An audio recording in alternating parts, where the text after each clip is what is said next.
If your name was a slave, slavery in those days meant they would torture you for no reason. If your master is angry, he just calls you and punishes you. He was sold as a slave, but God was with him. What are you going through now?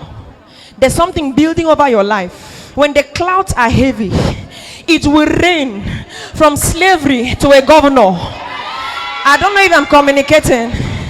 The clouds are gathering. A day is coming where they can't fight it.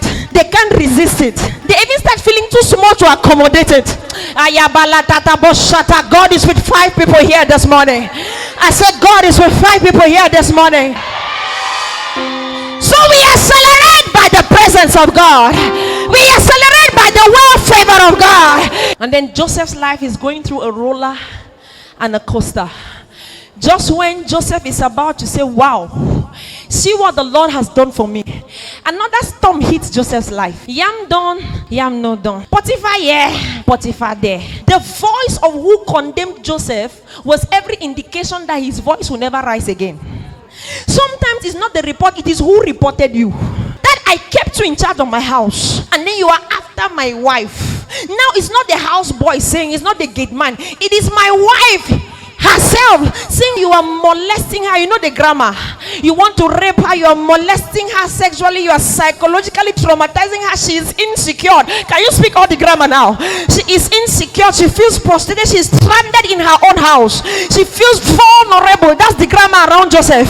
Sometimes it is who saying it. Who said it was like a padlock was put on the destiny of Joseph.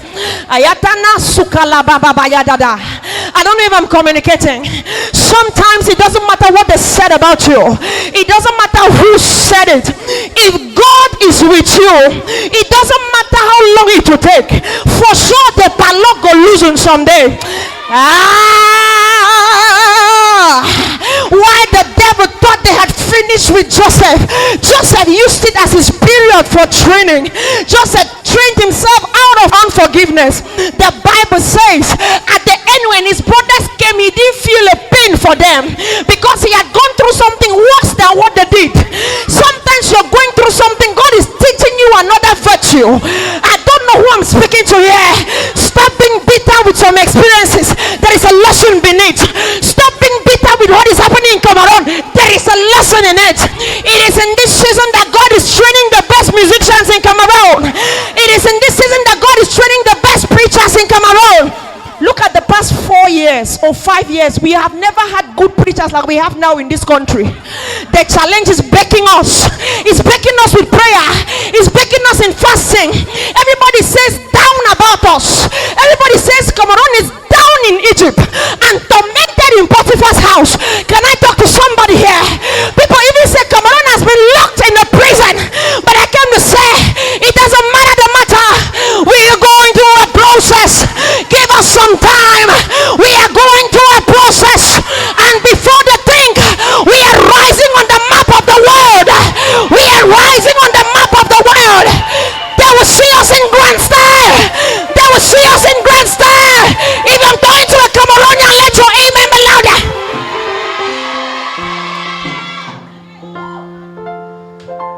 This is some ministers' conference. We are rising. I don't want us to study the map of what we are going through. Start asking God, what are you teaching me? I'm not talking about the president again. I'm done talking about the ministers. God, oh God, it's about me. It's not an error, I'm a Cameroonian. What are you working out in me? A wild and rugged woman of God that they can shoot the bullet and she will be preaching. God, what are you working out in me? You are raising my faith above my fear. That they can shoot the gun and the next minute you are in your shop selling millions. What is happening here? God is raising an end-time army. I speak prophetically, and there will be a greater number of that army in Cameroon.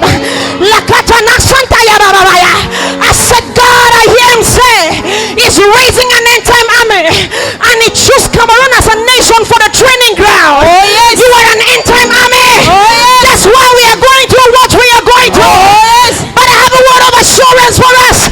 The Lord is with us. The Lord is with me. Oh, yes. And if the Lord is with me, he is my all sufficiency. Yes, sir. Hey. Hey. God plus nothing equals to God.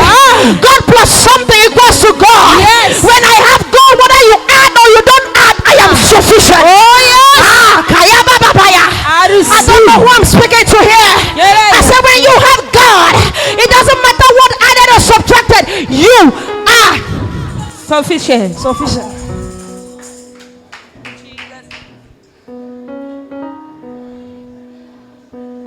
Jesus.